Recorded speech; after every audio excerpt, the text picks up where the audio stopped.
Hi, everybody. I'm John Fulton. I'm a grant specialist in the grants office here at the Historical Society. And, let's see. This webinar is about the Heritage Partnership Program, and I'll get into some of the, you know, general ins and outs of that program here in a little bit. But I wanted to start off talking about how grants, the applications that were not successful in the past.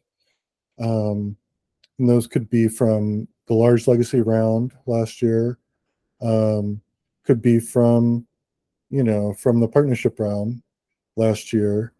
And we have a new program this year, which is commemorating 50 years of Southeast Asians being in Minnesota. And there are way more applicants in that round than there are funds. So some of them will be coming here. I won't talk about any specific programs, even though there's some very interesting ones that I think would make good partnerships, just because they haven't had a chance to even really get their finals in yet. So I don't want to make anybody feel like they're not going to get funded. All right, so talking at first about how partnerships could be a good place to come back and try again for a program that didn't get funded in the past. Talk about what the program does, what it doesn't do, what some of this process is to apply to it, and what it's like once you get a partnership grant, and then of course contact information and so forth at the end. So here's a statement that we are giving to everyone from the Southeast Asian 50-year program, uh, because we want them to be aware that since it's such a competitive round, like there's just no way that everybody's going to get funded. But there's a lot of good proposals in there, a lot of very interesting ideas, and just want everyone to be aware that there are these other programs that you could try for that might work for you. Um, so yeah, because partnerships is a large round, so it's going to be $10,000 or over $10,000 for the amount that you're applying for, and there's $400,000 total that's going to be available. So you're applying for something in that range, and I'll also say, and I'll probably mention this again, just that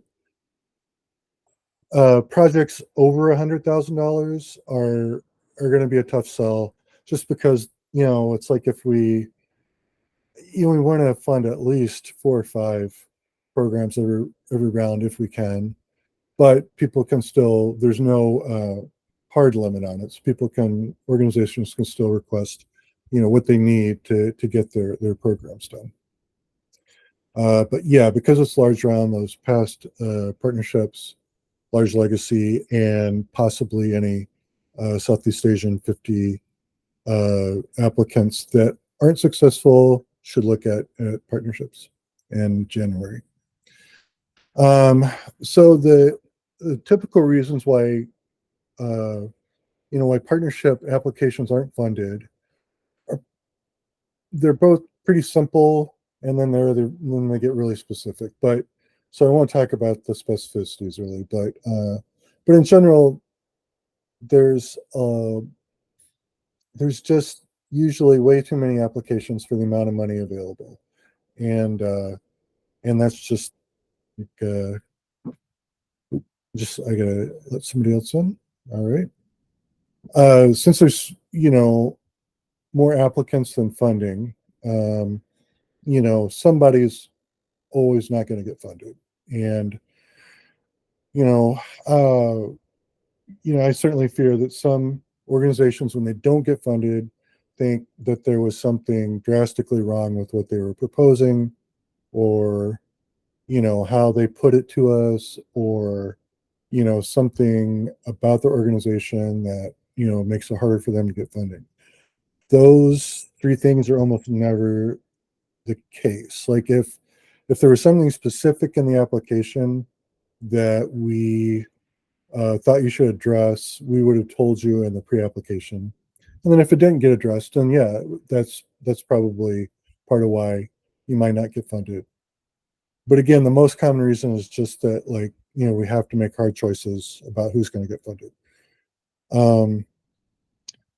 A clear plan is super important for us to fund anything in any round, and that's true in partnerships. And it's a bit more of a challenge in partnerships because there's a little more flexibility in what people can propose to us.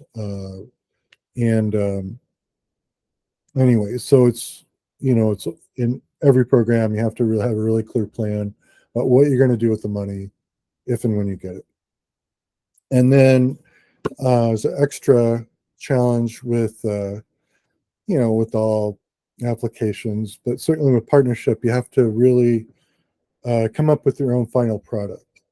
Sometimes it's not that hard to know what your product will be, but you have to articulate it more clearly in this program uh, because some of the categories don't have like automatic products the way some of the legacy grant categories have. And that being the case, like, you've just got to explain what it is that you want to come up with at the end. Yeah, so I pulled a few examples of past partnerships and past legacy grants that this jumped out at me as ones that either should definitely come back or might consider working with another organization to make it a partnership. And so one that came in last year that was just right there. It almost got funded. It was a really good application and an even better plan. Um, but it there were just a few details that when it came down to figuring out who was going to get funded, they just were on the other side of the funding decisions. And but and I don't want to explain exactly what they're trying to do, but it was an innovative idea about using their space as a training facility.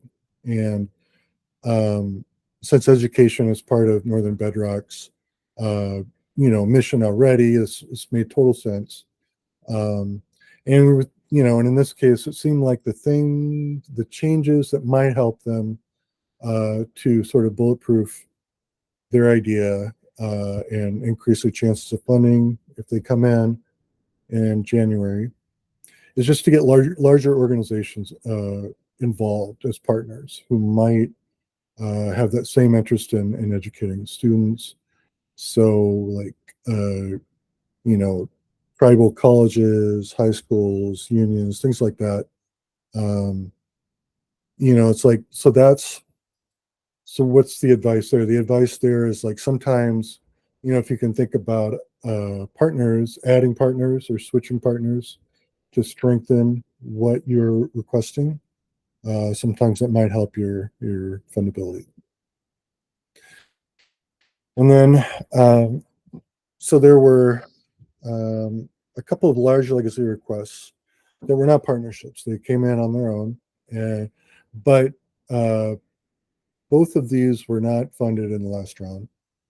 And but they're in similar ballparks. I think I didn't study this enough to know that, for sure that they would want a partner, but they just jumped out at me as things that were programs that were, shooting for similar targets and maybe approaching them in similar ways. And so Minneapolis American Indian Center, they wanted to come up with an interpretation plan, and that's a great product for the partnership grant program, um, because it's I'll get into, like, the ins and outs of partnerships in a bit, but so that's something that they were coming into the legacy grant for, but it's something that would fit into partnerships very well. Um, and then the Voyagers Conservancy was more concerned about trying to come up with exhibits for their visitor center up in, I believe it's Crane Lake Township. And there are several different groups involved with this, but they also were looking at, interpretation of Indigenous history. Now, the Conservancy was requesting quite a bit more money than in this case the AIC was, and I don't think that helped them to get their grant. But it's just an example of a couple of organizations that, if they talk to each other and they thought about similar goals that they might have, and think about how partnership funding could help both of them get there at the same time. It's just another example of how that might work. Another one, another two actually, that came into a large legacy round that, again, I'm just seeing surface similarities. I'm sure that there would be a lot of work involved in trying to reconcile, different plans, but um, uh, uh, diverse emerging music organization. They wanted grants to develop this Minnesota music archive system, and they wanted to enable like public submissions of independent Minnesota music, which to me sounded like, it's a really interesting area to look into.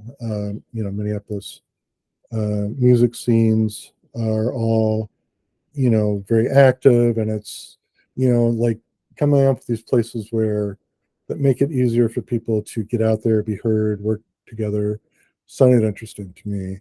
They didn't get funded. Penumbra wanted to do archive of Black performing arts and educational materials, and then they also wanted to improve access to current activities, workshops, and other offerings.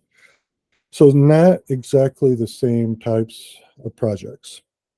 But when I looked at their applications a little bit, I could see some possible crossover. And so again, there was, two examples that, if they wanted to, there's one more round they could come into that they'd have a chance of getting funding if they wanted to work together. All right, so just to get into like the general heritage partnership program ins and outs, the details of it, very basic details. But um, so for anyone who's applying to the partnership grant program, there has to be two or more Minnesota organizations that want to work on history-oriented programs and projects, and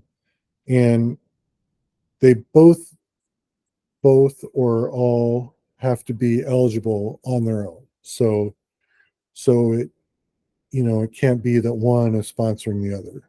So that's different from some of our other grant programs that might let someone be sponsored, but we don't have to worry about that with partnerships. Everybody has to be eligible. And I'll talk about the different categories. That's just some more in a minute. And yeah, so the deadline for the next round is going to be January 17th, 2025. So, starting now, but certainly November, December are good times to, make sure partners are interested and start working on, what it is that you'd want to apply for together. And, a lot of times, because partnerships are a little more flexible, partners can think in terms of like what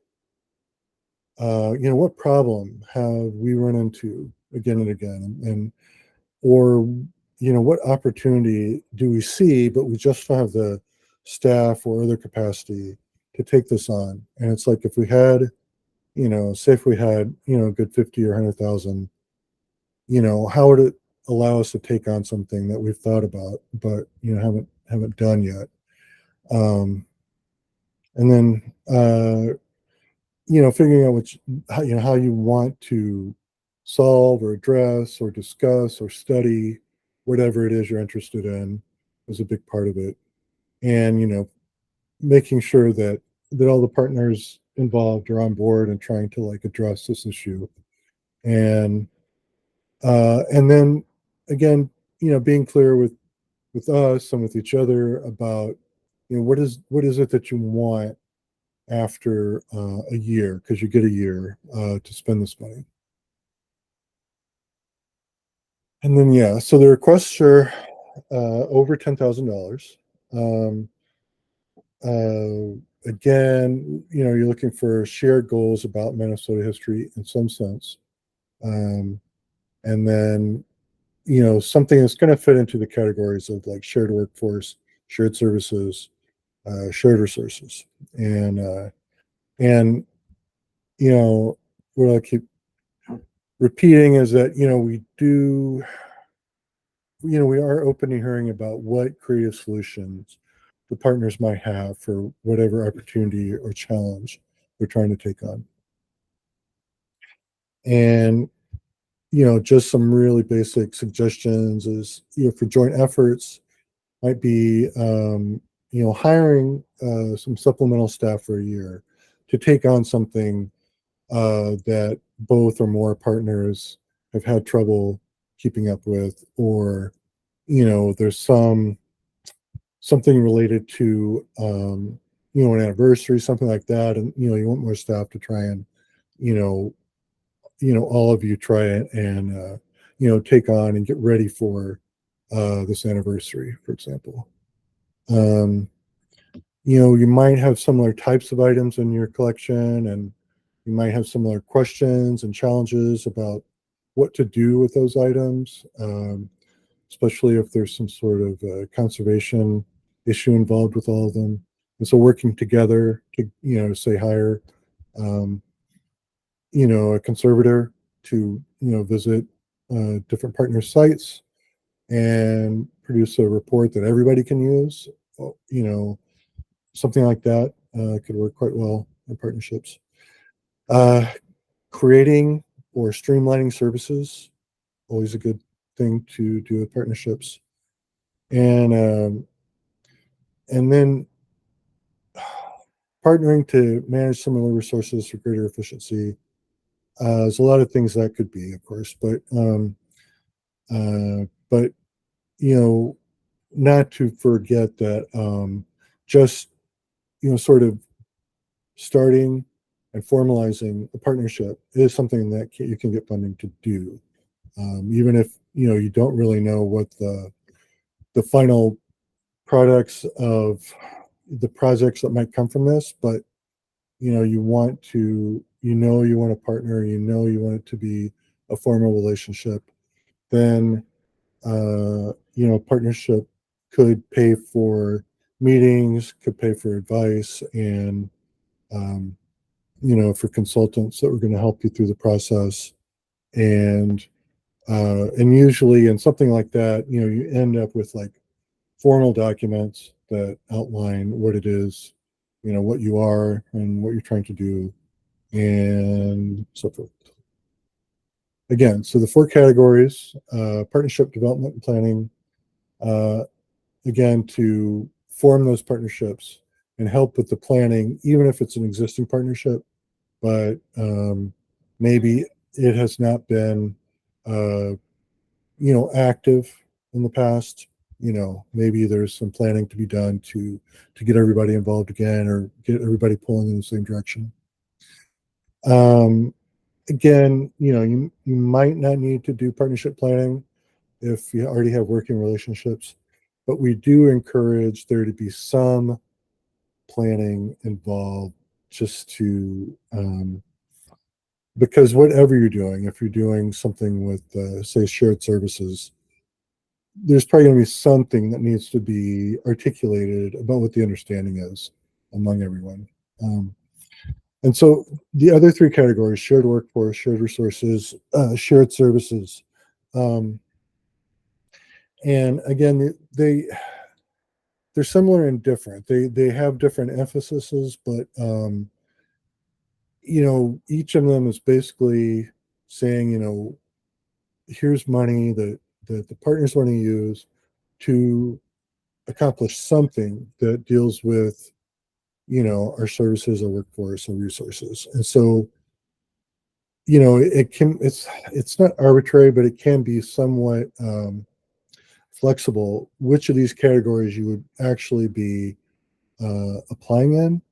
Um, and you do your best to explain to us, like, what's the emphasis, um, and that will help to decide which of them you'd want to apply to. And again, if you're doing any of those three, there'd probably be some degree of partnership planning involved, just to make sure the partnership is functioning and cooperating efficiently.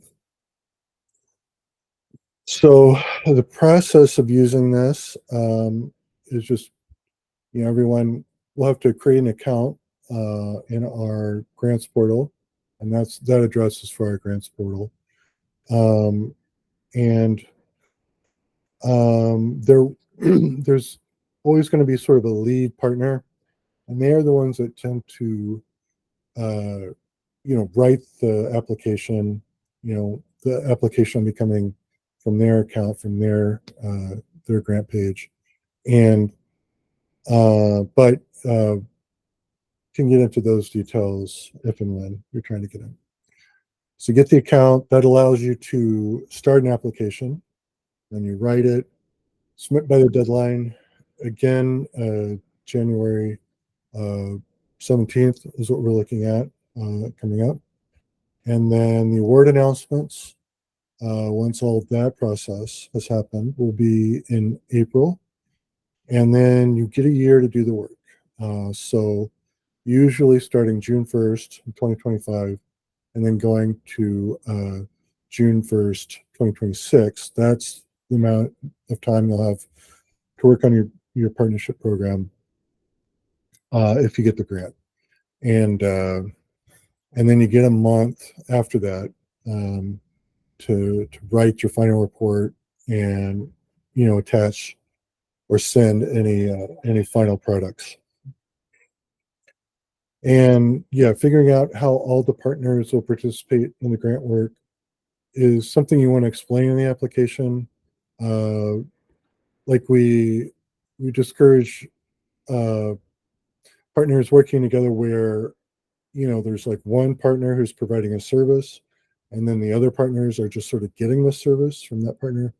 It's easier for things like that where the partner who's providing the service, if they just be hired, uh, it's a lot cleaner to do it that way. And then pointing out how all the partners benefit from it. It's not just something that they're all doing for this one partner.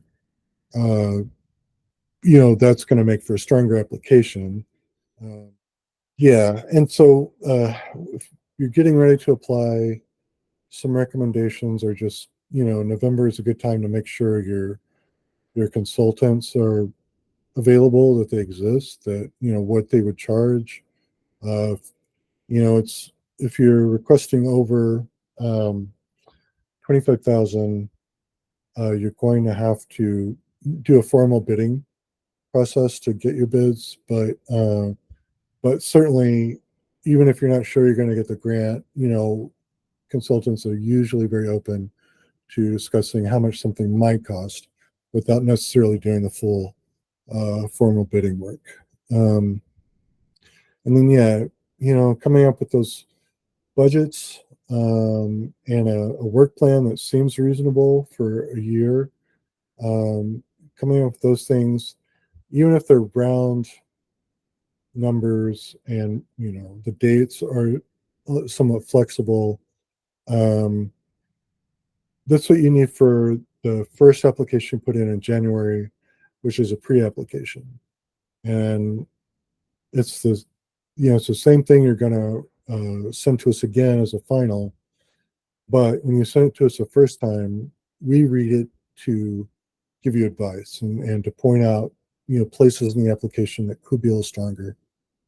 And then, yeah, so January, you can spend that time like trying to get it as close to finished as you possibly can, so that you can get good feedback from us when we read it over. And and again, coming up with your plan, making sure you've got those connections to your potential partners, thinking of what the product's going to be and what you might do with it after it's over. Like those items, in my mind, are what's really difficult. Like once you know those things, filling out the application can be, fairly straightforward. Um, Again, yeah, I mentioned this before, but telling us what the product is going to be, um, it can be challenging. Sometimes it's not. Sometimes it's just, we need a report on this thing that we're going to study, that we're going to discuss, that we're going to try and address, going forward once the partnership's over. But a lot of times, partners, they may have something that's basically a project that they want to do, but there needs to be some planning with each other about how they would do this, and they might have a pilot example project of what it is that they would actually want to do once they figure out the ins and outs of what they're doing. The pilot allows you to test your ideas, and that's been a successful kind of a product that a lot of different partnerships have come up with. Again, that last point is something that I'll just go over again, is that the you're allowed to be somewhat original in what you're studying or trying to do, and the product may be quite original too. Uh, but if that's the case, then you have to be more specific, because you're not going to be able to point to um, a lot of other projects that have done something just like that. So there's that specificity required when you're trying to be creative. Um, Again, yeah, I try to emphasize getting your product right, because once you know what that is, then what you're headed towards, what you're trying to produce in that year, then figuring out your expenses, who you might need to hire, what your work plan is going to be over the year to get to that end product is going to be a lot easier to figure out. Um, but again, planning documents is something that might come out as a product. Uh, Documentation of reports on what in collections, what was done to those collections, what plans are, what's needed to change conditions, things like that. Yeah, cooperative agreements between the partners when there is something that some similar resource that they want to work with. Uh, Things like that, coming up with a set of procedures that they could follow, or that maybe any other potential future partners might be able to pick up and follow in a similar way, so that they all end up with collections that are mutually understandable. Um, and shared services, it can be, that is one where you might end up doing a pilot project, trying out something, some new service that the partner is considering, and then how you record it, how you come up with materials that are shareable, things like that. That can be, that can be the area that you need to answer questions in. I just have one example product to show, which is just the West Central Minnesota Historical Association, which is there's more than a few. county historical societies and like city historical societies that are in this association together. So it's an existing partnership, but all of them knew that they had interpretive questions, research questions about the farm crisis that sort of peaked in the 1980s, and so they got together to try and do research and um, and then produce this interpretive plan that they could all use going forward. They didn't necessarily have solid plans for what exhibits would be or anything like that, but coming up with this interpretive plan was a really strong document, in my opinion, that they could all use to be on the same page and know that they all had good resources and good ideas about how to go forward with any potential exhibits. So, what is partnership project like once you get the grant? So, the first weeks are usually about doing that hiring process, procurement process, to define the consultants or specialists that you need to do the work, especially if you haven't talked to anybody already. But if you have talked to other consultants and specialists, you may have only talked to one or two people, and you'll need to put it out there formally so you can get perhaps some good bids from potential hires. And then, so after that, whoever you're hiring, meets with the partners, and everybody's getting on the same page about the work. Um, Again, some of these specifics are some of these suggestions are specific to some programs that have already happened. But yeah, like doing a self-assessment, going through a series of regular meetings, and taking on whatever topic you're taking on, things like that might be the bulk of the work. And then consultant might be the one to actually take the results of the meetings and and produce that final report that then all the partners get to help them with whatever it is they were hoping to address. And like a final step is, of course, like presenting whatever the product is to your own board, or someone else who is going to be an interested audience for what it is you produced. So there are challenges to the partnership grant. Getting ready for it, a big challenge is making sure that that the partner is on the same page, that you've got your partner, um, and that everybody is on board for when it's going to happen if they get the grant.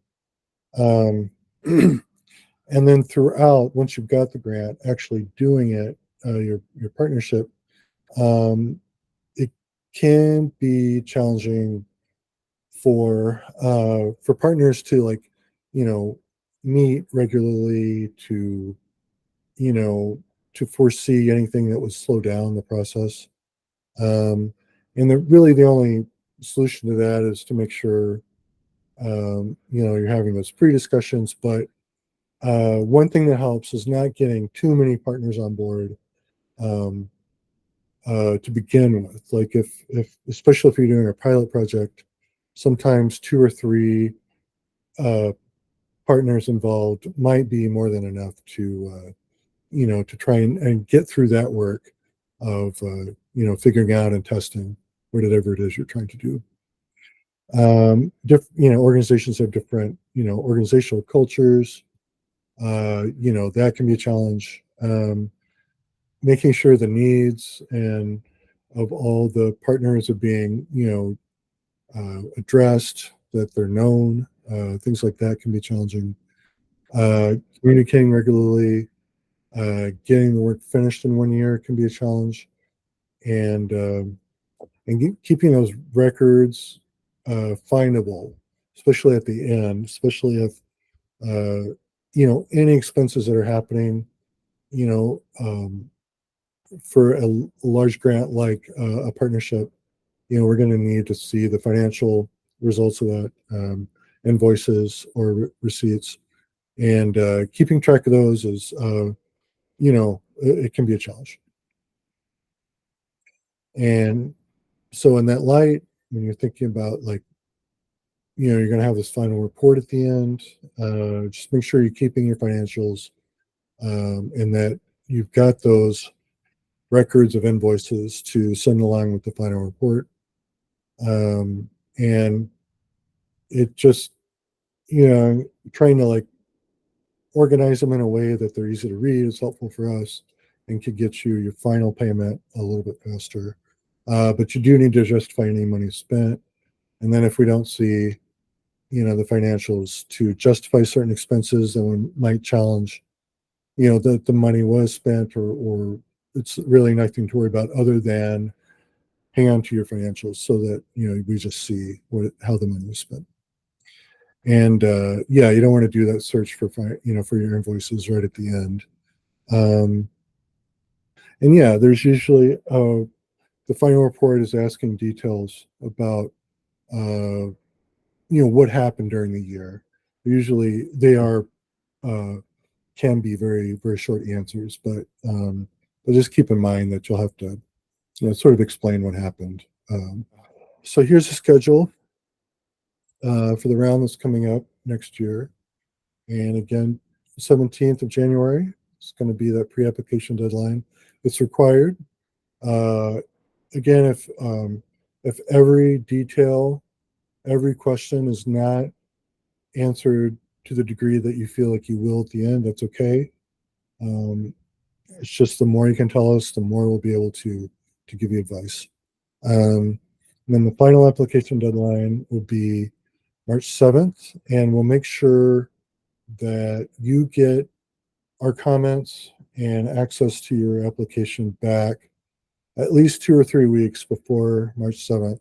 So you have time to, to rewrite as much as you would like, to use our advice, as much as you would, as much as you care to. Actually, it's a few things that will tell you might be required to, have a viable application, but most of it is, stuff we've seen, we think might be better, but it's up to you to change it if and how you want. Start date for grant work, June 1st, end date, June 1st, 2026.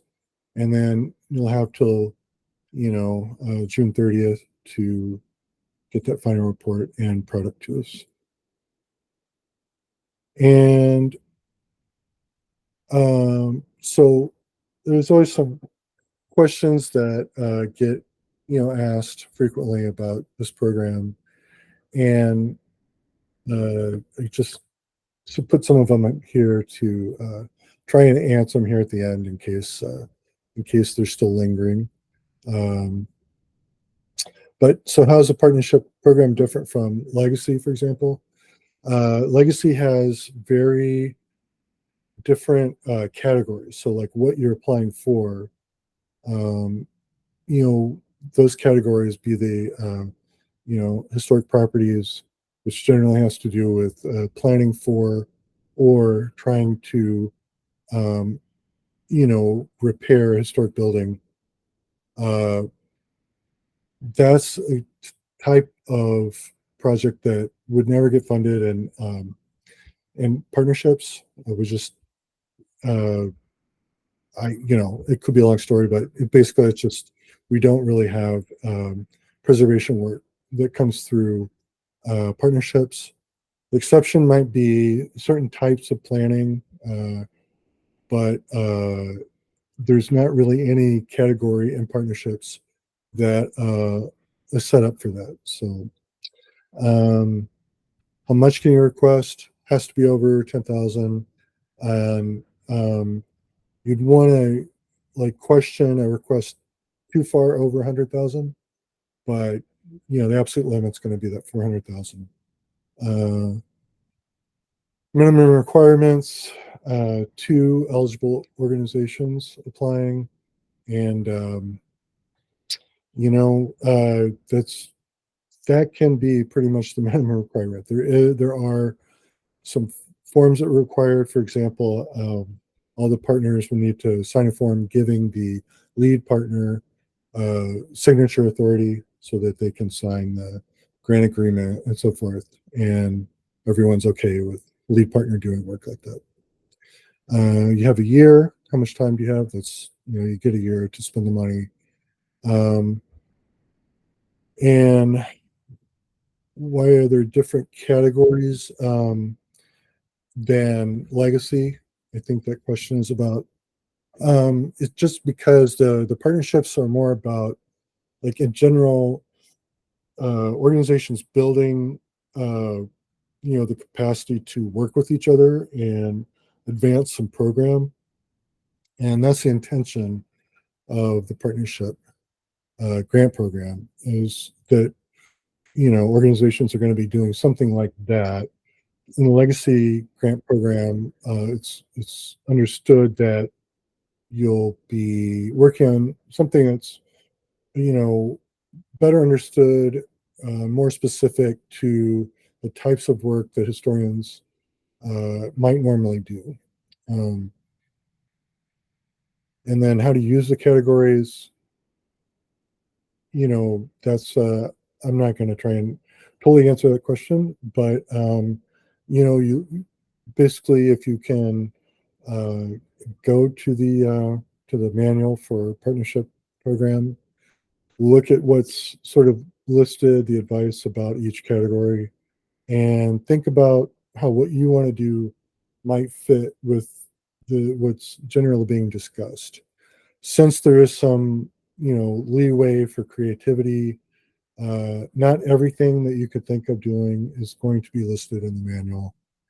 That's okay. And it's sometimes easiest to talk to us about what you have in mind and what you'd like to accomplish, and can help give you feedback about whether that's really going to work with partnerships or not.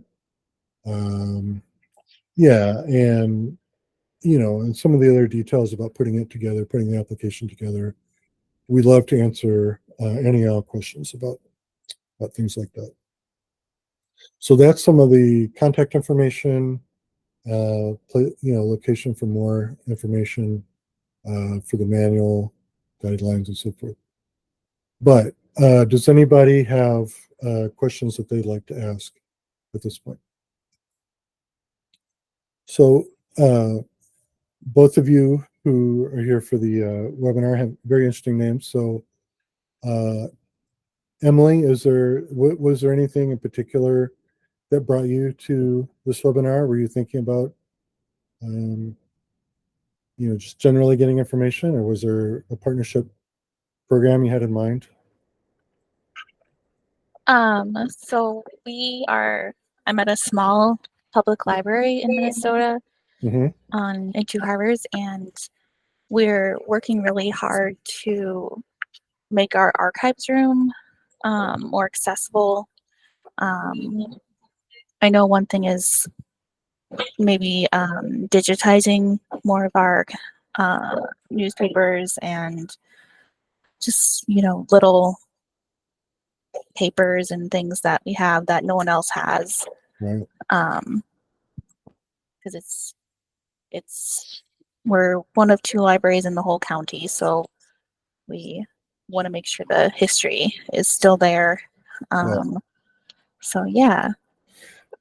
Yeah. I mean, so are there other archives that you were thinking of working with? I know we have the Lake County Historical Society in town. Silver Bay is just north of us. Yes. So I think those are the main groups we would think of, but knowing that there could be other options, I think would be really helpful. So I'm glad that you kind of had us maybe think out of the box for that. Yeah. yeah, yeah, the challenges of being a small library are, are very common challenges with smaller organizations. So you never know who might be in the area or who might be a little further away from you that, would want to do some planning and possibly, take on like a little testing project of, of digitizing, an actual archive, which, um, it can be challenging. I mean, you just never know what's going to come up as you go through Mhm. sometimes. So that's great. Yeah. So I hope, yeah, hope you'll keep thinking of this. Obviously, it's also something that could come in one of the legacy rounds where we've got 4 small rounds a year, and so that could just be your library applying to trying to do a fairly straightforward digitization project. But yeah, so either way, that'd be great. Yeah, thank you. Thanks. And then Siegland, is there anything you'd want to share? Hi, John. Yeah, thank you for all of this information. I'm here from Hennepin Arts. We're located in downtown Minneapolis. And I think, we just went through a big merger and we're kind of figuring out what that looks like and what we want for preservation in the future, especially in regard to some of the material objects that we've collected over the years doing Broadway shows. So at the moment, I'm kind of doing a lot of information gathering and just trying to figure out, what are the options? How can we bring some money in to create more of a preservation strategy? So that's definitely a conversation I need to have with the rest of my team, especially our preservation specialist, Yes. Tim Carroll. I'm not sure if you know him, but we just met with Todd the other day, so Excellent. I was glad to see him here. So yeah, we're still figuring it out, but it's awesome to learn more. And I know, we're also working on building a relationship with Rethos in St. Paul. And Aaron is the one that recommended I join this meeting just to learn more about some of the options. Oh, excellent. So yeah, it sounds like you are on a good path. So it's like you could, once you figure out what you want to do, you could come to this program or to Legacy, but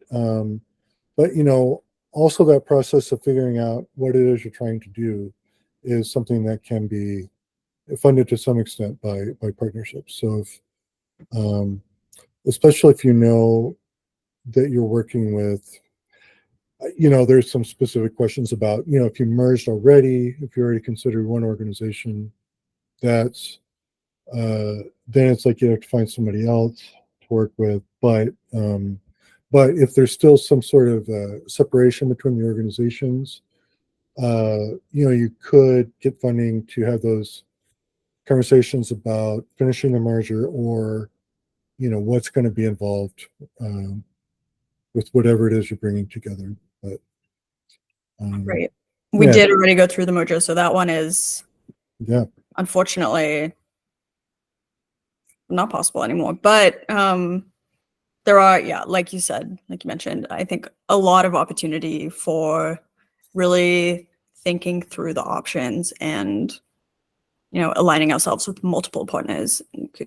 So many of us are doing this work. So figuring out what works and what doesn't without having to reinvent the wheel would be great. And this is just, one way of doing that. Perfect. Yeah, sounds great, and it's always a good thing that you're done with the merger because that can be a big headache. Yes, absolutely. But it was great to meet you, and I really appreciate your time today. Thank you. Thank you. Thanks for coming. All right, I'm going to call it the completed webinar. And again, thanks everyone for coming. And we do these the third Thursday of every month. So we'll see what we've got next month. It's not the topic isn't scheduled yet, but it's always something good. Thanks again. Thank you. Bye. Bye. Thank you. Bye. Bye.